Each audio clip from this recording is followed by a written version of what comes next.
Hey everybody, welcome to the Stock Car Spectacle. I'm Ian Jortson. I'm Mike Gamble. I'm Nick Kinsel. And we have a very special guest today. We got Connor Bunn from Fah The Lead podcast. Connor, thanks for joining us, man. Hey, boys, appreciate you guys having me on show. I know we did a collab show a few weeks back, but I'm honored to join you guys for an episode tonight. Oh yeah, glad to have you with us, man. Yeah, always a pleasure, buddy. Let's dig into the diecast of the week. Connor, let's start off with you, bud. All right, so I'm not exactly sure what year or what race, but I decided to grab the David Yoland Halloween M&M scheme. I don't know what year this is. I almost want to say 2005, maybe. I'm not sure, but definitely one of my favorite diecasts for sure. I like how the black and orange hit on this one. Absolutely. The M&M's Halloween cars are always money. There's never a bad one. They always look great. Oh, yeah. I know that's one of my favorite times of the year is when Kyle or when David back in the day were able to run some sweet looking M&M's Halloween cars. Oh, absolutely. Oh, yeah. Yeah, those are sweet. Those are really good looking cars. All right, Nick, what you got? All right, well, the theme, we're going to Darlington this weekend. I know it's not Southern 500 weekend, so it's not Throwback weekend, but I still brought out the 2019 Daniel Hamrick Throwback scheme. He's throwing it back to 1920s Caterpillar machines. So it's a pretty good looking car with the gray and the red, with it being the original colors that Caterpillar used to be before the black and the yellow that we're used to seeing nowadays. So very sad he's not in the Cup Series anymore, but still a good looking race car. Oh, yeah. He's a daddy now. He is a daddy. He got Yeah. right. Child was born on Mother's Day, so what better Mother's Day present for Kenzie than the birth of their daughter? So congratulations to the Hamrick family for sure. That's awesome. Yeah, absolutely. That was awesome. All right, Mike, what you got? All right. So, something we're going to talk about a little bit later in the show. We're filming this just after NASCAR Race Hub, where we just had the draw. And this is probably one of his best qualifying positions I've seen in a long time, maybe if ever. I'm going to go with my boy, Shoe, Corey LaJoy, Scooby-Doo, Throwback, Color Chrome. Wow. Hell, That is Dude, one of my favorite teams of all time. Yeah. seeing that car in person in Martinsville this year in the garage area and it just like cruising around and stuff, that car, I can assure you that car looked 1,000 times better in person than it did on TV. Oh, I bet. Yeah, always does. Yeah. And see, here's the thing. Like, I waited to pre-order it for whatever reason. I don't know what was going through my mind, but the regular one wasn't available on Plan B sale. So it's like, get the Color Chrome or don't get it. So I like the original version because I know, like, Ian, you guys have it. And I think it looks better with the original, but I'll keep the Color Chrome. It's still pretty badass, but still not the same. Right. Yeah, I unfortunately missed out on it. I jumped on it late and it was already gone. And I see people selling it online for like $150, $200. Like, it's a good looking diecast, but I will never drop more than like $90 on a diecast. Wait, so you mean to tell me that wasn't one of the 62 diecasts you bought last year? It would have been had I jumped on it at that time, but unfortunately, There you go. That's missing from the collection. Nick could have fielded a full Cup Series field of cars out of the diecast he bought last year. Hey man, those Plan B sales around Black Friday, they always draw you in. I spent $300 on them last year, and probably going to be another $300 come November. I honestly thought you were trying to compete with me last year. It's like we were in our group chat talking. I'm like, just picked up this car. And then within 5 minutes, it was always, then you'd be trying to be like, oh, I got this one. Then I'd come back, and then you'd go, oh, I got another one. I'm like, man. That's how it started. Like, I just bought like 2 random ones right off the bat that I was like, why did I even buy these? And then I was only looking for Hamrick or Vane cars I didn't have. And they, of course, every hour they put up a new Hamrick car. So I was like, well, there goes another $40.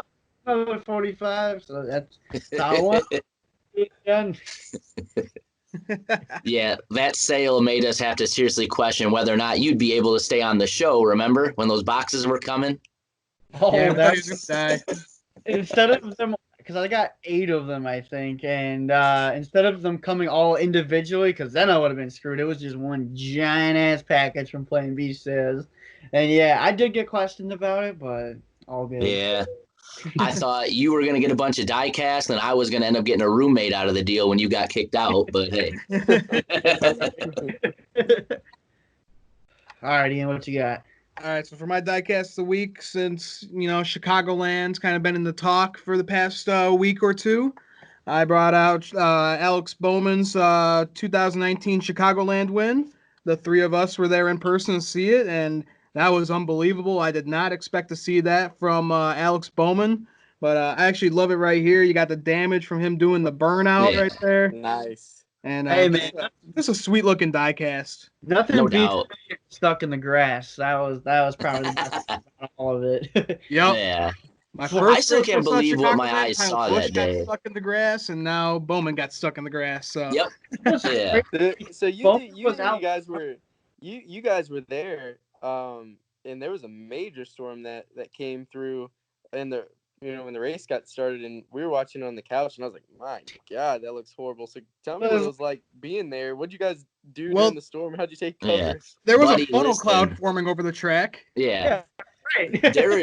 There are no words that we can spew out right now that are going to justify or just do justice to what that situation was like. It was jet black over the track. Like, I've never been there, but you hear these stories of what storms are like when you're in like Montana and you get out that way. Like, that's what it felt like to me. Like, it was nasty out there, like raining sideways. We were hanging out. We go down the tunnel and we sit like basically just a little left or right of the spotter stand, depending on which one of our seats you got. Or not the spotter stand, the flag stand. And we're coming out of there and people are like, hey, you guys want to stay back in case anything comes flying past? Because it was like picking up chairs. It was picking up metal. Like the wind was that bad. Like full-on tornado. I remember getting back to the campsite and it just looked like a war zone over there. Everything was just knocked over. Like mine and my ex-girlfriend's tent was like blown away. It was gone. She came and picked us up because she was in the infield at the time. And I remember just her calling us because the wind out there was just crazy. It was so hard to hear. And yeah, we all got picked up, got back to the campsite. Ian and his cousin got left behind. Well, I don't even think that they were gonna come back with us. No, but we just stayed. We just said screw it. We're gonna sit under the grandstands. it out, but Yeah. we got back to the campsite. Oh my God! And then we were racing 2 hours later. That was the crazy part. Yeah, that's the thing. But no, it was bad. Connor, you're kind of a little dude. We'd have had to put ankle weights on you, buddy. Yeah, You get blown away. yeah, I almost flew away at Darlington last year, right when we got to our seats, and I kid you not, right when they wrapped up driver intros, here it came, like coming right off of turn 2, and man, that wind started to pick up, and it started like spitting rain a little bit when I was in my seat, and then by the time I got down to go under the little tunnel and under the bleachers and stuff, I mean, I was full-fledged soaked head to toe, and Darlington's an old facility, so you got to take cover where you can find it. And even under the bleachers, you're not really safe because, you got water running down and stuff. So it was about I kid you not, it was probably about 40, 45 people packed into like the men's bathroom. Just trying to stay dry and everything. So we were all packed in the men's bathroom for like an hour and a half, 2 hours before it stopped raining. They started drying the track. So yeah, I know what it's like. The wind almost got me. Yeah. Now, once you mentioned the men's bathroom, I remember that episode of the Fah The Lead when you guys talked about that. Yeah, that was crazy. Yeah, that was nuts. I mean, we the funny thing about it was when we were in there, there's a lot of drunk people around and stuff, and this woman came in with I presume her boyfriend, and she had a JBL speaker, and she was so drunk that she put the JBL speaker on her head. And she was playing like Morgan Wallen and stuff and just dancing around with like random pedestrians in the bathroom, and we were like, man, she's having a good time. Like the rain is not stopping her at all. Like at one point she was dancing with like a 5-year-old kid, and then we were talking about it like a day later, right before we were about to record the podcast, and I'm scrolling through Instagram like #NASCAR, and I come across her. She posted a picture and she used the hashtag, so it popped up on my feed, and I'm like, this is the chick. So we ended up DMing her, and we were like, hey, you were the dancing chick in the bathroom, and she was like, yeah, that was me, LOL. But yeah, that was a crazy experience for sure. Yeah, it sounds like. That's awesome. All right, boys, we just got some great news today. We just got word that the ARCA series will be coming back on June 20th. They're going to be returning at Talladega Super Speedway. So that'll be great to see those boys back in action. Right when Well, the car's all nice and ready to go, they're going to get smashed up at Talladega. That's how ARCA goes at restrictor plate yep. races. So they picked a real good track to return at. Oh, my goodness. That's what I was gonna say. It's like, man, we're sending the cattle out to slaughter early here, huh? Gonna be a Right. bunch of crumpled Busch Light cans coming back after Talladega. So Really. yeah, gonna be good to see those boys back. You guys know I love the ARCA series. It's always been one of my favorites. I've always been obviously a big Michael Self fan, but yeah, that series in super speedway is just oil and water. Do not mix at all. Arca brakes, man. Arca brakes. What was it? Lap one? They dove off into turn 3 and they were wrecking. Oh, Yeah. It was. I mean, I think. on lap one, they were already wrecking. That was, Yeah, just, I think Haley Deegan came off turn 2 and sent some poor guy to heaven, like head on straight into the wall. I mean, it was. You gotta love to watch the ARCA series. Every time ARCA rolls around at a super speedway, it is a classic for sure. So. oh, it's definitely entertaining. Yeah, absolutely. Yeah, I'm definitely excited to see them back. Yeah, that's for sure. And so we have also learned that Chicagoland, Sonoma, Richmond, and now Iowa will be losing races this season. Iowa's going to be losing 2 of their races, and Richmond will only lose 1 of their race. And they came out with a revised schedule as well.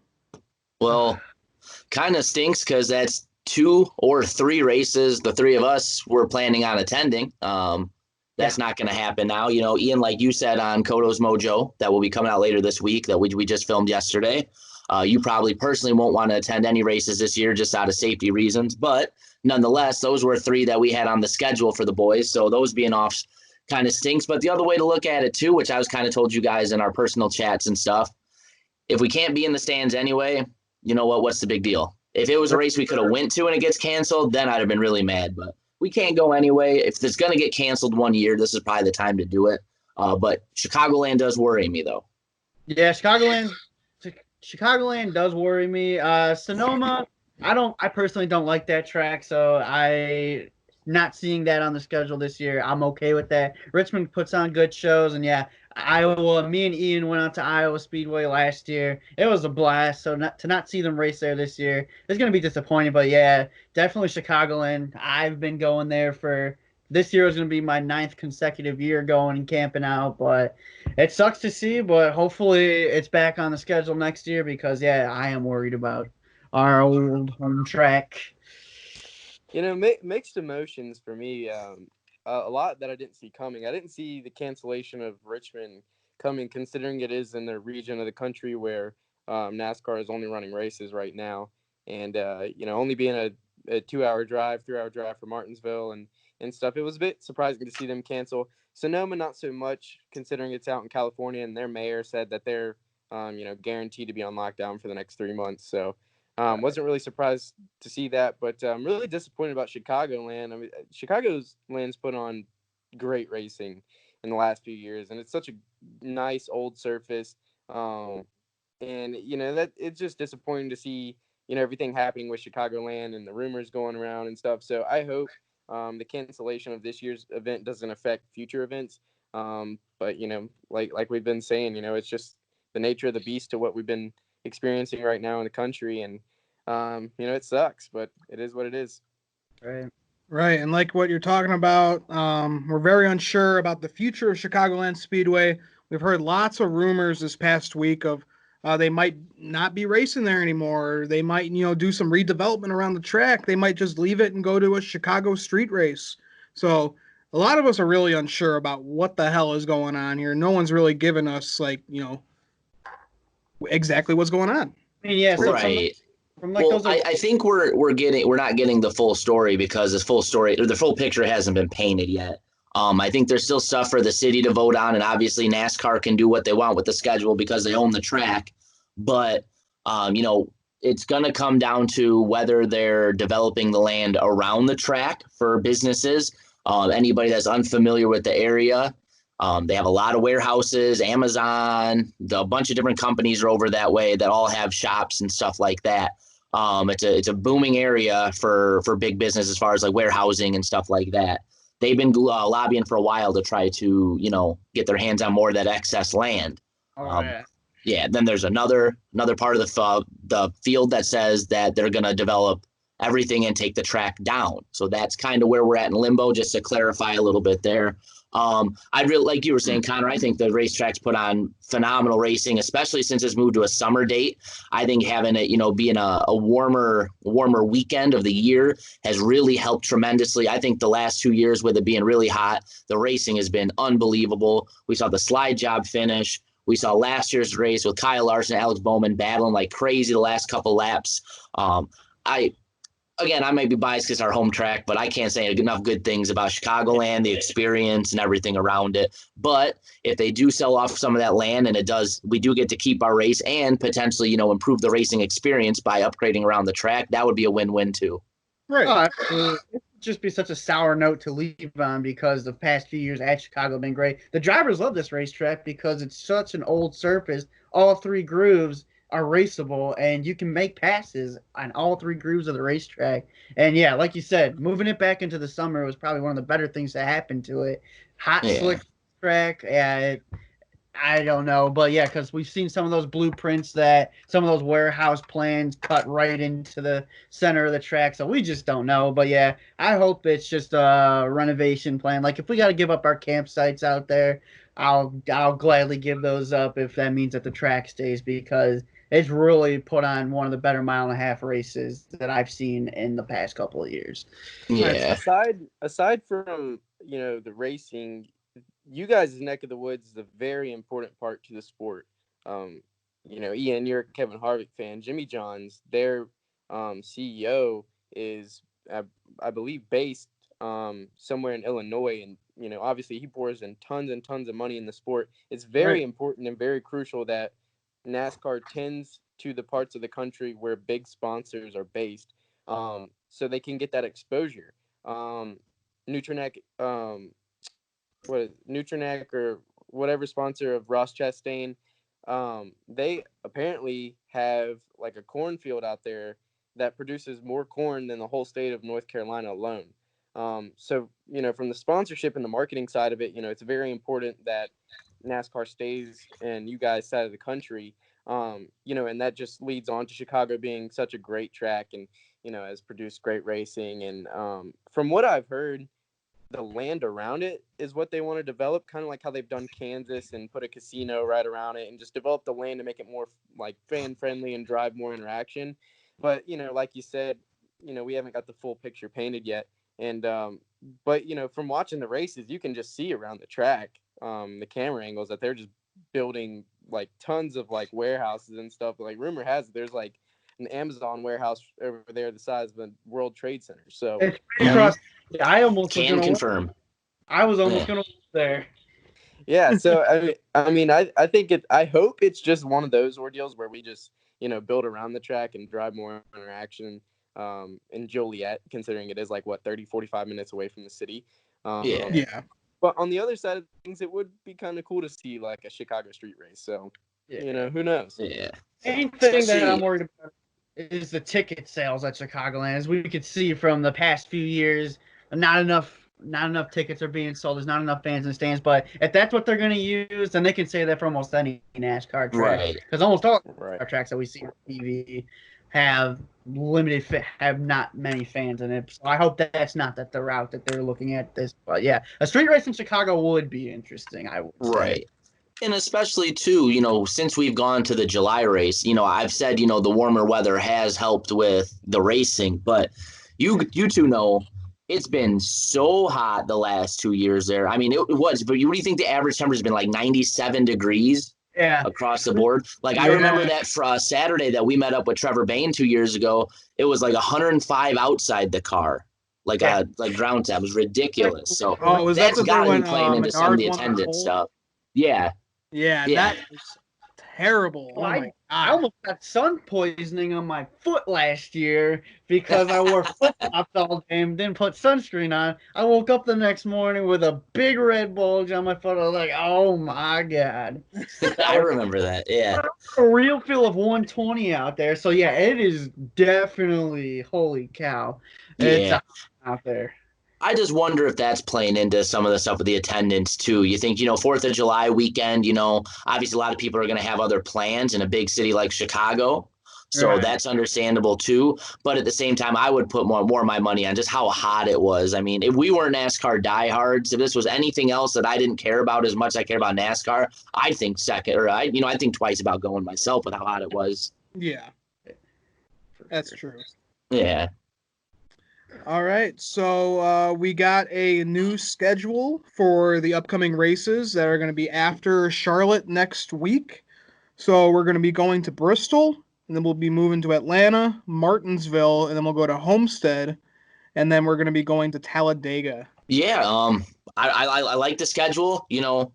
Couple really fun tracks coming up in that little mix. You got Bristol and Martinsville pretty close together, and then you got Talladega not too far down the road. Those places always put on good fun racing.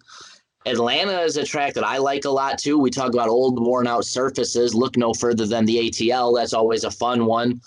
I just think the turnaround with these races is what's going to be crazy. June 7th to June 10th to June 14th. I mean, every time you turn around, we're going to have a race. And then you start factoring in the Cup, Truck, Xfinity, and ARCA. I mean, we're almost going to be like baseball fans, guys, with how many races. It'll be like every other day, there's going to be something to watch. It's Exactly. Yeah. These are some really exciting tracks that we're going to be going to. Just going to be really weird to see because Talladega is usually a sellout every single year. So to see Talladega being around without fans is going to be interesting. But yeah, some really exciting tracks we're going to. So I'm definitely looking forward to it. And yeah, with the Xfinity and the truck and the ARCA, it's almost like we're going to have racing every day. So this is like a NASCAR fan's dream right now. And we have I'm a two big races. fan. We have two Xfinity races at Homestead as well because they're going to be replacing one of the Iowa. I mean, Junior's going to run both of them because he's supposed to run the Xfinity race. He said he's just going to do one. Oh, Oh, man. I like it though. I like it because it kind of has that old school feel where NASCAR was like based only in the South, and it's just like pretty much every track down south with the exception of Daytona. I think it's cool that we go to Bristol right out of Charlotte, and then Martinsville June 10th. That's the day after my birthday, so that'll be kind of cool to see them race Martinsville under the lights after my birthday, even though I can't be there. But yeah, I'm a big fan of the schedule. Definitely a lot of racing. There will be no shortage of that, and it'll be interesting to see like who has the upper hand in each series. More specifically, the Xfinity and Truck Series. Like how do those drivers like? Who's going to be the top dog coming out of this? I think you can kind of, round up and make a, assumption, what Cup drivers are going to be good coming out of this. But, Xfinity and Truck, that's going to be a toss up as to, who's going to come out of this quarantine, quote unquote, and instantly be good. Or maybe it'll be a crap fest. Who knows? Yeah. You bring up a good point, and it's something that we've talked about before, especially when we had the big group together. I think it was in our podcast. It might have been when you guys all had us on for the lead, one of the two, but we talked about, what does the schedule mean for who's got the advantage? Is this champion going to be a legit champion? Like we said at the time, or I said at the time, I should say, I think this one is really going to show you who's the best driver, who's the best team, because you don't have as much time to prepare. You don't have as much time to prepare your car. You have to go in ready to race from lap one because you're not going to get practice. As of right now, at least, most places aren't getting qualifying. So you're showing up, drawing a number, and going. I think especially at the lower series of like even more so, the veteran drivers that have been around in the series. So thinking like a Johnny Sauter or a Matt Kraft in the Truck Series, maybe even a Brett Moffitt that's been there for a while. Moving up the Xfinity, guys like Justin Allgaier that have been there for a while, that know these tracks, know what they need to do when they get there. I think they're going to have a distinct advantage from people, that might not have the experience at these tracks because they're not going to have as much time to meet with their teams and their crew chiefs to put together the strategy, not as much time to tinker on the cars, get them the way they want. So if you know how the car is supposed to drive at these tracks going in, you're at a distinct advantage with having a very limited amount of time to work on your car on pit stops on race day to get it to where you want it to be, I think. Absolutely. Right. So we're going to be, let's preview the Darlington race. We just got word of the qualifying order, or the starting order, I should say, for Sunday's Cup race. We got Brad Keselowski starting on the pole. Alex Bowman will join him on the starting row. And then Matt DiBenedetto starting third. That's huge. Yeah, well, that's good, but the man always this season starts up front, doesn't finish up front. So, yeah, we'll see how that goes. I thought qualifying was going to be rigged, and I thought they were going to give Matt Kenseth the pole. Yeah. That would have been something for him. First race back, haven't turned a lap since 2018. Oh, I get to lead us into turn one. Let's see how this goes. Yeah, That'll right. be. And then we got old Rowdy Busch starting fourth. Man, I'm pretty excited for that. If that'll probably be Kyle's highest starting position all year. He does not qualify well on this package. Toyotas seem to sacrifice qualifying speed for, a more set up car for the race. So, I was not expecting fourth, but I will definitely take it. Exactly. Yeah, absolutely. You spot him that good a starting position, the field should be on notice right now. So Yeah, I know, right? yeah. But you can start him anywhere, and he'll find his way to the front. Look at that Richmond race a couple of years ago. Started like 33rd and drove his way and won the damn race. Oh, my goodness. Put that man anywhere. He's going to be good to go. Well, the fact that he's doing all 7 races in the next 11 days I just found that out today. I think that's nuts. Like, I mean, That's going to put a toll on him, man. Would you expect anything less out of Kyle Busch? And the fact he said that he doesn't think it's going to be any harder than just doing it any other weekend, because he said that, with him running Truck Xfinity Cup one weekend, you got practice, qualifying, and the race for each 3 of those series. He says he doesn't think it's going to be that difficult, because it's just going to be like one of those get in and go type deals, And Yeah. if anything, I think it'll help Kyle. It's always seemed to help him running lower series and then bringing it over to Cup, or what He doesn't need any help. You never know.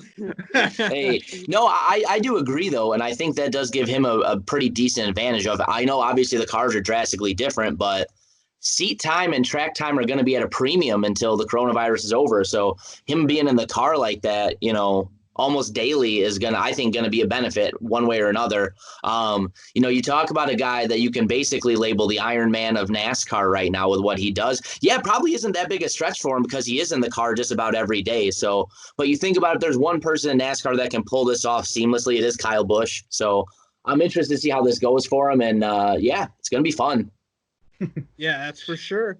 And then we got Eric Almirola starting fifth. My boy Kevin Harvick sixth. Ryan Blaney starting seventh. We got 7-time Jimmy Johnson starting eighth. Joey Logano ninth. Denny Hamlin 10th. Chase Elliott 11th. And Matt Kenseth 12th. Some notables. We got Cole Custer starting 14th. Truex 15th.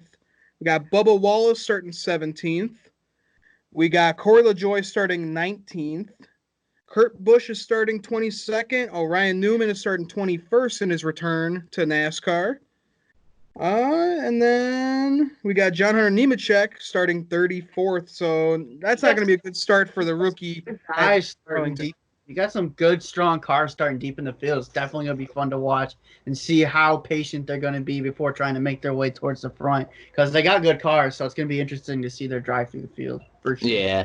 And this is a really tough racetrack to find your way through the field here because it's such a narrow racing surface. So yeah, if you're trying to work your way through the pack, you do have to be patient. And, with not having qualifying, drawing them the way they are, there are some loopy ones. I mean, you got Starcom and Quinn Houff starting like mid-20s, which doesn't really happen. You've got guys starting way up above for where they're used to, or guys starting way further back than they're used to. It's going to make for an interesting dynamic paired with everything else. Absolutely.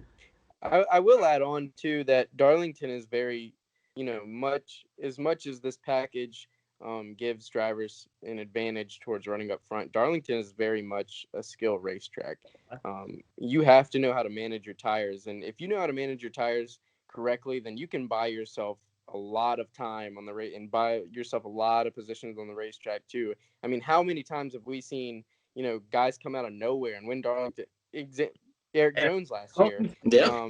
He just, guys who know how to save their tire and how to save up their equipment too, running right up there against that wall. I mean, that's going to take discipline. And you got to think like how physically demanding that's going to be on their bodies after not being in the car for 2 months. I mean, it's going to take a lot of mental discipline for the drivers as well as skill. So, you win this race, any driver who wins this race has my utmost respect for, how tough they have to be mentally and physically.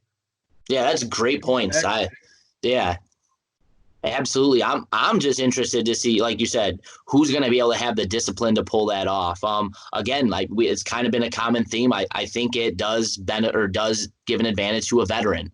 We're thinking about guys like Kevin Harvick, Kyle Busch that have been here 1,000,001 times, that know how to save their tires. Jimmy Johnson. If it's a rookie, you're going to have to show a lot of poise and a lot of experience past your years to pull that off, just like Eric Jones did. Exactly. All right, so let's make some predictions for this weekend, and I guess I should say next week since there are going to be some weekday races. So for the Real Heroes 400, who do you guys have to win the race? Connor, let's start off with you. I was thinking about this today, and you look at the past few Darlington races and really the Charlotte races as well, and it just seems like Toyota and Joe Gibbs Racing has their hands all over both of those tracks. I hate to sound biased, and as much as I do want to pick Kyle because I think this track and all the elements do favor him as a veteran and as a champion. I almost want to say Denny Hamlin for the first race. He's a Darlington ringer. He knows how to get around that place. And for the second race, man, it's just tough for me to pick against a Gibbs car or a Toyota at those tracks or at Darlington, considering the way that they've performed over the last few years. So I'll go Denny Hamlin the first race.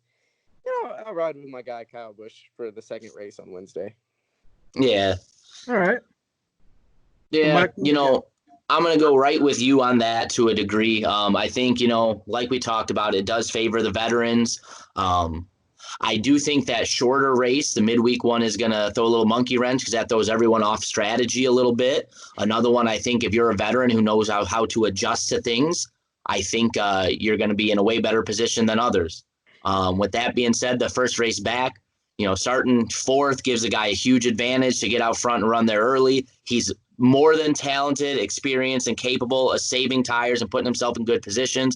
I think Kyle Busch gets us started and running again and puts us in victory lane. Our first race back, I think that'd be the best thing for NASCAR too. A guy who's probably one of, if not your biggest stars, controversial figure in the sport with all the new eyes looking on. We can say what you want about Kyle Busch, whether you love him or hate him, but people tune in to watch him race. And I think he is the type of person that moves the needle to people who may not watch NASCAR to either want to see him win or get wrecked week in and week out. So him getting a bunch of TV time and getting a win would be one of the best things for the sport, I think.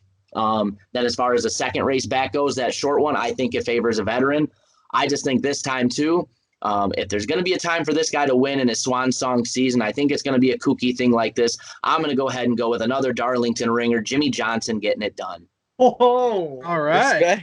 Respectable. All right, so for the first Cup race at Darlington, like we said, we're going veterans here. Oz, he won this race a couple years ago when he en route to winning 3 straight races. I got to go with the pole sitter, Brad Keselowski. He's very good at this racetrack. Like I said, a couple years ago, he won this race, and that's really when Keselowski took off. Won the Brickyard, won the Southern 500, and then wins the opening round at Las Vegas. So this is a good track for him. So I got to go with Brad Keselowski and the Deuce on for our first Cup race at Darlington. And then, like Mike said, this second one, who really knows, honestly? So it's going to come down to strategy, and it's still going to come down to a veteran. I got to go.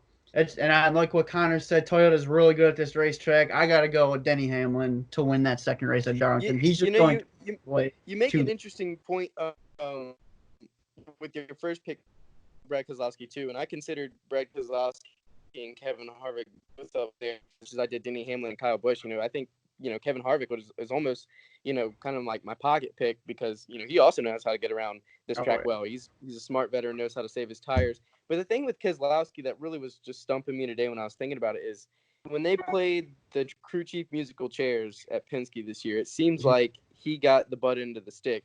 Yeah. With landing Blaney's crew chief. So, and they didn't seem like they got off to like the greatest of start. I know Phoenix was a good race for them, but they still seem like they were trying to match up the chemistry and the growing frustration that Brad has shown with Penske. That was just kind of stumping me. How will he roll out of the gate with a new crew chief only 4 races in at a track like Darlington? So it'll be pretty interesting to see, but I can respect that pick.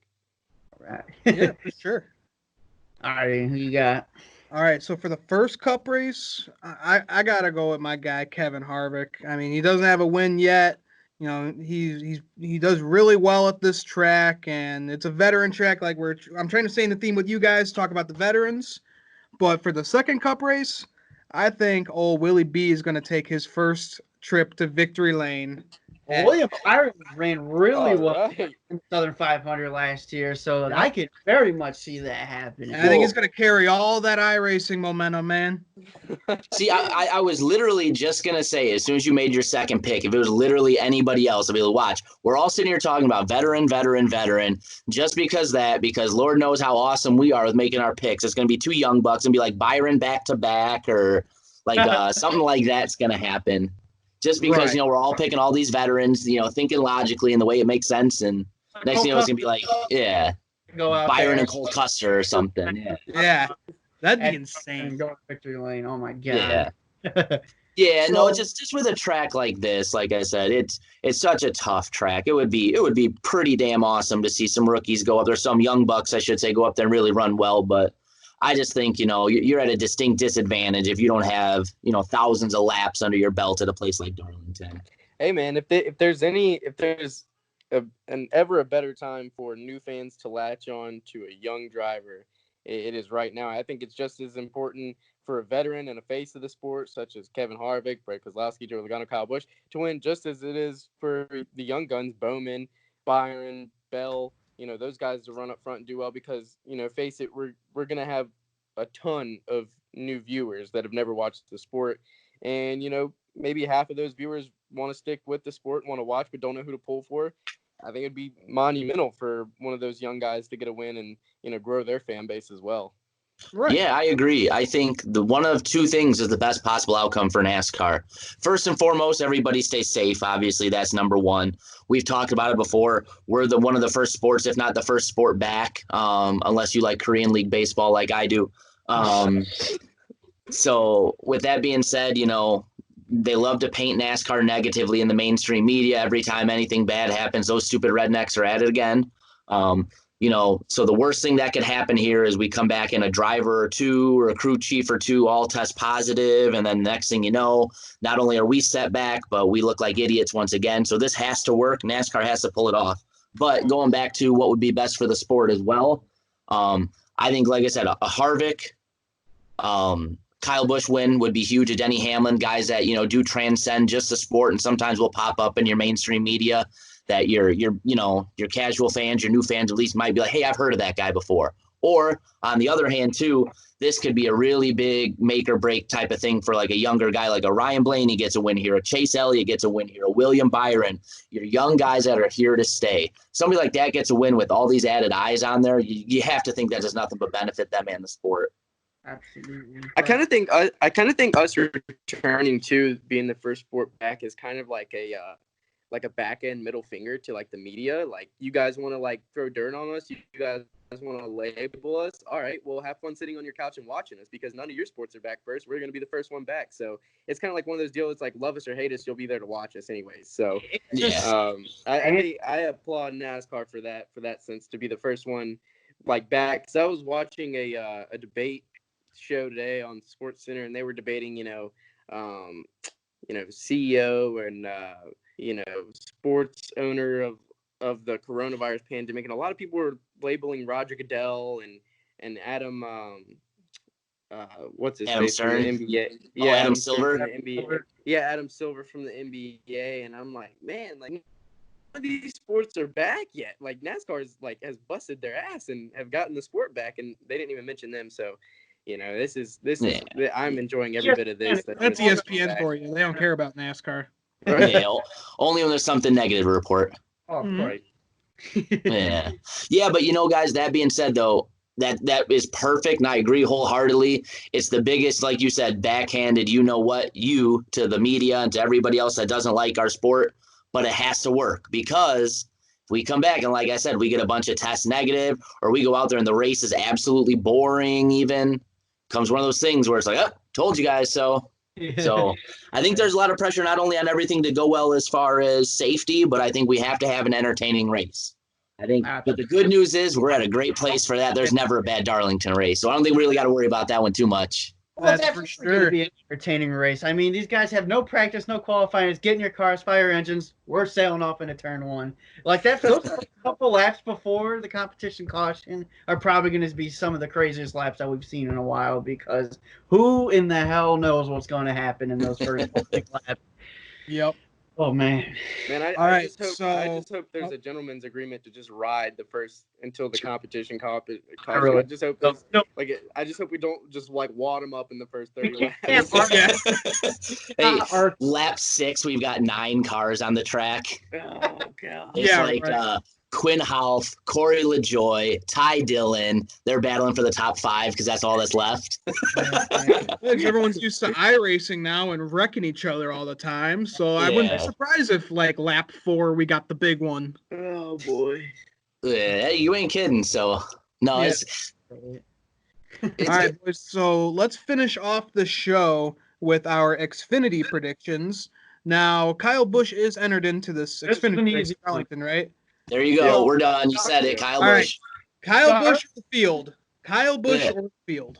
It's Kyle Busch. Darlington has played in the Xfinity Series. Cup drivers in the Xfinity Series at Darlington absolutely go out and smoke the field here. So it has to be Kyle Busch for at least one of those races. They're only racing Darlington once, are they? Only once at Darlington. Oh, it's definitely. I have to go with Kyle Busch. Yeah, and there's no truck race at Darlington. I got here. I'm going Kyle Busch, spot the field half the lap, and he competes in a tricycle, and he still gets the win.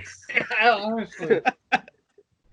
Obviously, I'm gonna go Kyle Busch, running third gear all the way around the track. Yeah, and I gotta say Kyle Busch as well. I don't think anyone can beat him there. It's just too tough. I mean, that's just a driver's track too. I mean, that's just. Yeah, he's just going to take every single one of them young guns and bend them over his knee and spank them. Exactly. And you talk about cars that you still have to drive, too. I mean, we've heard it from all the drivers that seem to go back and forth between the two series. It sounds like the Xfinity cars at this point in time are more challenging to drive than the Cup cars in a lot of aspects. Then you put the most talented driver in one of those cars on a track like that where it requires skill. Yeah, all right. It's bad when we literally have to make the decision of Kyle versus the field, not like a driver or two, the field. Yeah. So that's everything we need to know right there. That's just how it goes in the Xfinity Series at Darlington. I mean, Denny Hamlin used to enter that race every year, and he would win that thing every single year. So, Cup drivers at Darlington in an Xfinity car, almost 99% of the time, one of those boys are going victory lane. So, yeah, this is easy. Not just the car that you have to really be able to drive, too, but with the composite body, you can kind of beat these things up a little bit. You can dink these things off the wall at Darlington and still be all right. So, having those two cushions with Kyle Busch, I mean, that's like throwing meat to the tiger. Right. All right, boys, you got anything else to add to the show before we take off? I just want to say thanks for letting me come on with you guys today. And, despite everything going down with Fah The Lead, I still want to continue the show. It's, under a little bit of reconstruction right now with everything going on and stuff. So look forward to the show coming back as soon as possible once I kind of figure out the back end kinks of that. But I do appreciate you guys having me on you guys' show. It's always an honor. It's always fun to chalk it up with you guys. Of course. Feel free to come on as much as you want until you get this all figured out, bud. Hey, man, I appreciate that. Of course. Yeah, absolutely. And guys, I'm just happy to be back to racing. Happy to, we'll actually have something to talk about that has some substance and some meaning for a change, so we can start churning out some actual content instead of nonsense. So excited to get back to racing, boys. Class is back in session next week. Oh, right. Kinsel's Classroom's back, baby. Let's go. Great. Yes. From Darlington. Oh boy, I'm excited. And just one last thing, guys. Make sure to check us out. We were on Koto's Mojo the other day. I think it is up now on Spotify and Apple Podcasts and whatever podcast platform you use. Koto's Mojo is on there. We had a good discussion with him about NASCAR coming back and the new NFL schedule. So it was a good time with him. That was great. Oh, yeah. Yeah. Yeah, absolutely. Always a blast to be on Patrick's show. You know, as big a NASCAR fan as I am, I'm just as big a sports fan with a lot of other things too. So we go on there and I get to go back and forth with him, who is the biggest sports genie of all time. That man is a wizard.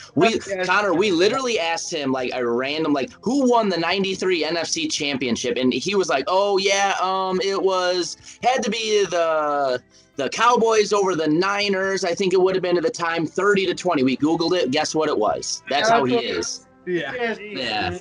Like, that boy can tell you, like, the humidity percentage of what day it was during Super Bowl 45 or something. Yeah. Like, well, when we go on the show, Mike usually leads the way. Like, I could talk all the NASCAR on there, but when it comes to the when it comes to the NFL, I'm more of a college football guy, so I don't really know much about the NFL, so I just kind of sit back and let Mike and Patrick go at it, especially when Patrick was throwing shade at Mitchell Trubisky. I was just like, oh boy, you're going to light him up, boy.